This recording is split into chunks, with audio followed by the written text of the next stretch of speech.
प्रिय विद्यार्थियों, लोक प्रशासन कक्षा में आपका पुनः स्वागत है। आज हम लोग आपके फर्स्ट पेपर की नई यूनिट को प्रारंभ करने जा रहे हैं। इससे पूर्व हम लोगों ने क्या है, लोक प्रशासन जो है उसके विषय के विकास के बारे में, उसकी परिभाषाओं के बारे में, उसकी प्रकृति और महत्व के बारे में जाना था और उसके पश्चात हम लोगों ने उससे रिलेटेड कुछ और नई अवधारणाएं जो थी उसके बारे में पढ़ा था।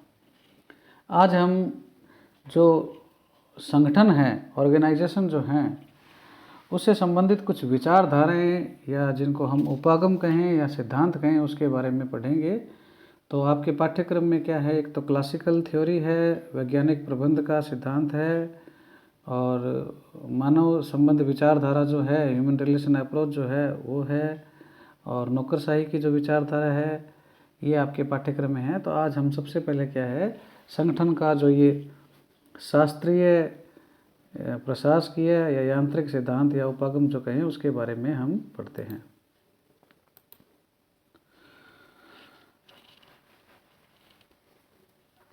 ये जो शास्त्रीय विचारधारा जो है इसको अनेक नामों से जाना जाता है। इसको औपचारिक संगठन उपागम भी कहते हैं, इसको पुरातनवादी उपागम भी कहते हैं, इसको संरचनात्मक उपागम भी कहते हैं, इसको प्रबंध प्रक्रिया पंथ भी कहते हैं, इसको कुशलता उपागम भी कहते हैं, इसको प्रशासनिक सिद्धांत भी कहते हैं। अब ये सारे जो नाम हैं, ये जो इसकी खास जो विशेषताएं हैं उसके आधार पर ही ये नाम रखे गए हैं। तो जैसे जैसे हम इसका आगे बढ़ते जाएंगे तो बाद में क्या, ये जो नाम रखे गए हैं इसके बारे में आपको क्या है, जानकारी हो जाएगी, क्योंकि ये इन चीज़ों पर जोर देते हैं तो इसलिए क्या है, इनके ये अलग अलग नाम भी बोले जाते हैं। साइमन और मार्च जो हैं, चिंतक हैं साइमन और मार्च, इन्होंने क्या है, इसको क्लासिकल जो अप्रोच है, शास्त्रीय विचारधारा जो है उसको क्या है, प्रशासनिक प्रबंध सिद्धांत कहा है। और ये जो विचारधारा है इसके प्रमुख समर्थक हेनरी फेयोल, लुथर गुलिक, लेंडल उर्विक, जेडी मुने, एसी रेली, मैरी पार्कर फोलेट तथा आर शेल्टन माने जाते हैं।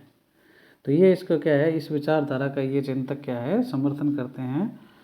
और हेनरी फेयोल जो हैं उनको क्या है, क्लासिकल थ्योरी या जो यांत्रिक सिद्धांत है इसका क्या है, इनको जनक या प्रणेता माना जाता है, क्योंकि इन्होंने ही सर्वप्रथम संगठन के सिद्धांतों की एक पुस्तक लिखी थी जिसका नाम था जनरल एंड इंडस्ट्रियल मैनेजमेंट।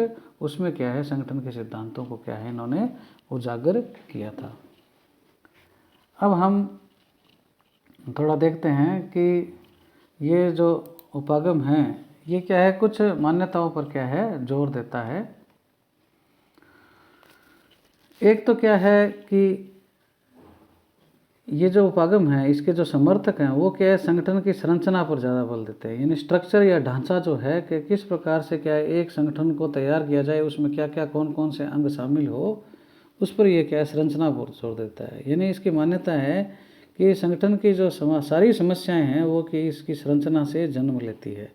यानी अगर संरचना सही नहीं होगी तो संगठन क्या सक्सेस नहीं होगा। इसलिए वो कहते हैं कि साइंटिफिक बेस पर क्या है, संगठन की संरचना का क्या है, निर्माण होना चाहिए।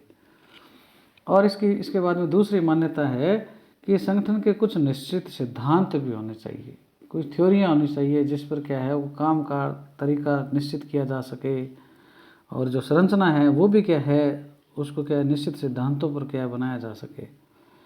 और इसी वजह से क्या है, इसके जो चिंतक या समर्थक हैं वो क्या है, सिद्धांतों को विकसित करने पर बड़ा जोर देते थे या रुचि लेते थे।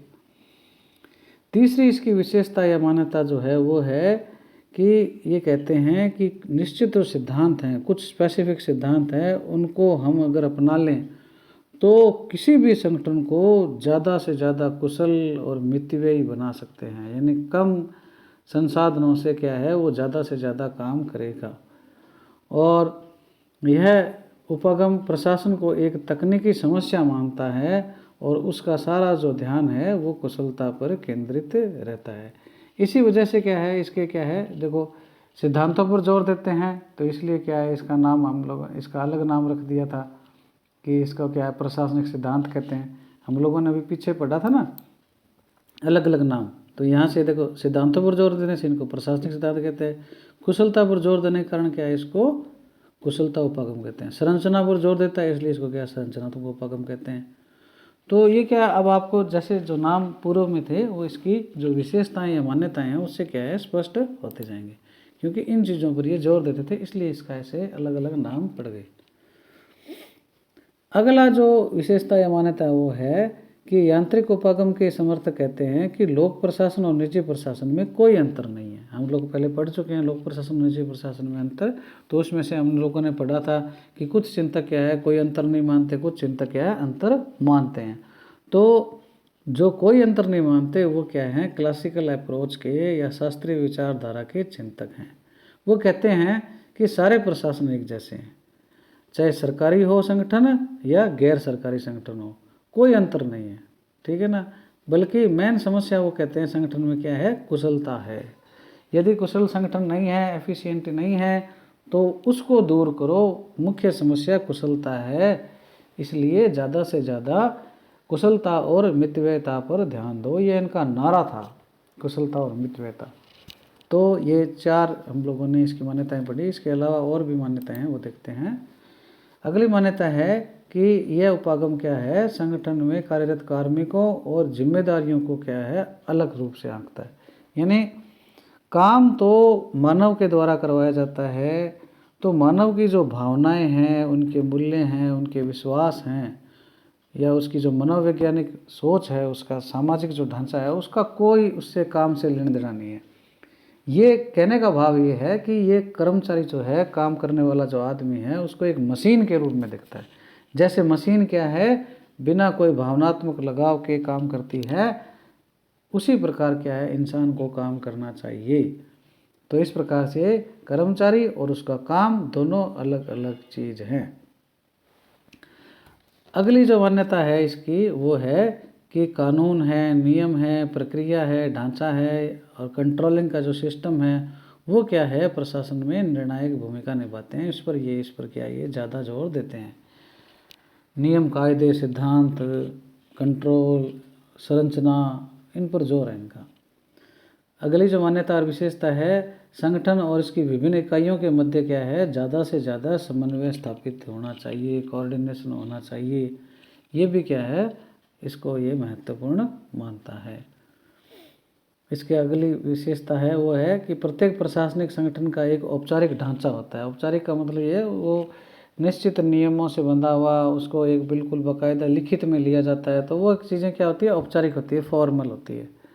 और ये जो औपचारिक ढांचा है वो क्या है, पहले से निर्धारित नियमों, सिद्धांतों, कानूनों और जो कार्य की प्रक्रियाएं तय की गई है उसके हिसाब से बना होता है, इसलिए इसको औपचारिक बोलते हैं। और प्रशासनिक संरचना और जो अन्य अंग हैं उनको भी क्या है, चार्टों के द्वारा, नियमों के द्वारा क्या है, बिल्कुल स्पष्ट किया जाता है। यानी इनफॉर्मल कोई चीज़ नहीं है, किसी ने कह दिया ये कर लो ना, उसमें क्या बाकायदा लिखित में होगा, नियमों में होगा तो ही होगा, नहीं तो नहीं होगा।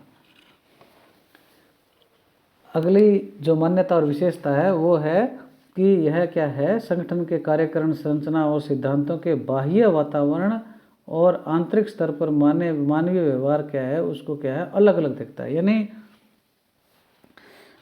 बाहर की जो सराउंडिंग में जो भी मतलब सामाजिक, आर्थिक, राजनीतिक जो पर्यावरण होता है संगठन के चारों ओर, उस पर ये कोई ध्यान नहीं देता, उससे कोई लेना देना नहीं है। अंदर संगठन में काम कर रहा है, बाहर का जो वातावरण है या सराउंडिंग है उससे कोई लेना देना नहीं है। ये तो क्या है, सिर्फ और सिर्फ कार्यकुशलता और दक्षता जिसको कहें, मितव्ययता जिसको कहें, 3E जो है, उन पर क्या है इसका विशेष जोर रहता है। तो ये इसकी क्या है कुछ प्रमुख मान्यताएं हैं। तो कहने का मतलब यही है कि ये जो यांत्रिक उपागम है ये क्या है, सिद्धांतों पर जोर देता है, कार्यकुशलता और मितव्ययता पर जोर देता है, ऐसा इसमें सिस्टम है इसका। इसके बाद में हम देखते हैं इसके कुछ क्या है दार्शनिक विशेषताएं हैं। 6 दार्शनिक विशेषताएं बताई गई है। जैसे पहली है इसकी आणविकता का मतलब ये है कि संगठन में जो काम करने वाला व्यक्ति है वो क्या है, एकमात्र पुर्जा है। जैसे मशीन में एक पुर्जा होता है ना, वैसे है वो एक, और वो बिल्कुल क्या है अपने साथ वालों से क्या है बिल्कुल अलग है, उसको इससे कोई लेना देना नहीं है, वो अपने सिर्फ काम पर ध्यान देता है। इसलिए इसको क्या है आणविकता का एक ये गुण मानते हैं। और मतलब कहने का भाव ये है कि एक मतलब कर्मचारी को कि ये मशीन के रूप में मानता है, जैसे सजीव और निर्जीव में कोई भेद नहीं मानता, ये ऐसे है, मशीन है वो।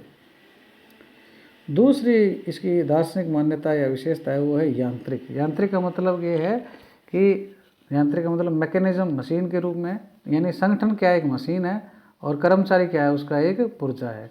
और कर्मचारियों की जो भावनाएं हैं, उनकी जो संगठन के बाहर का जो वातावरण है, पारिस्थितिकी है, उसका कोई इस पर क्या प्रभाव नहीं पड़ता। ये मशीन है एक प्रकार से संगठन। तीसरा है गतिहीनता।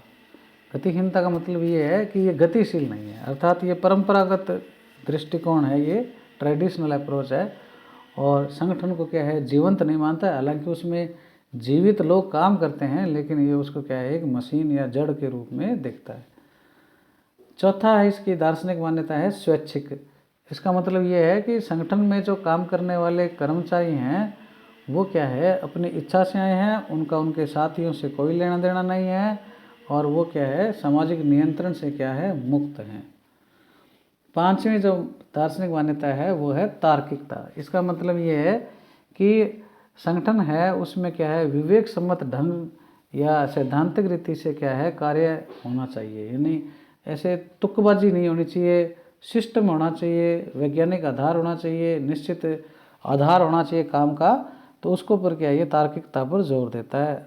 अंतिम जो आती है दार्शनिक मान्यता वो है अर्थ प्रधानता, अर्थात ये जो कर्मचारी हैं काम करने वाले, उनको क्या है, आर्थिक प्रलोभनों के आधार पर क्या है, काम करवाने में विश्वास करता है। यानी काम बढ़िया किया तो अगर रुपए मिलेंगे तो वो ज़्यादा काम करेगा, कोई शील्ड दे देंगे तो काम नहीं करेगा, वो उसको सर्टिफिकेट देंगे तो ज़्यादा काम नहीं करेगा, ये ऐसा मानता है। पैसे दे दो उसको, पैसे दे के काम कराओ। तो ये क्या है, अर्थ प्रधान है। यानी अभिप्रेरणा के जो गैर आर्थिक पहलू हैं, ये हम आगे मोटिवेशन के चैप्टर में पढ़ेंगे, उनको क्या है, ये बिल्कुल ध्यान में नहीं रखता। यानी गैर आर्थिक प्रोत्साहन का इसमें कोई रोल नहीं है। तो ये इस प्रकार से हमने क्या है, शास्त्रीय उपागम कहें या संरचना उपागम कहें या संगठन के सिद्धांत का उपागम कहें, कुछ भी कहें, इसके नाम अलग अलग हैं, शास्त्रीय विचारधारा है, इसकी मान्यताओं और विशेषताओं के बारे में हम लोगों ने जाना। इसके बाद में हम क्या है, इसकी आलोचना और इसका क्या योगदान है, क्योंकि आपको पता है क्रिया के विरुद्ध प्रतिक्रिया होती है। तो ये जो उपागम है, इसकी आलोचनाएं हुई, इस आलोचना के फलस्वरूप ही क्या है, नई विचारधाराओं ने फिर क्या है, जन्म लिया।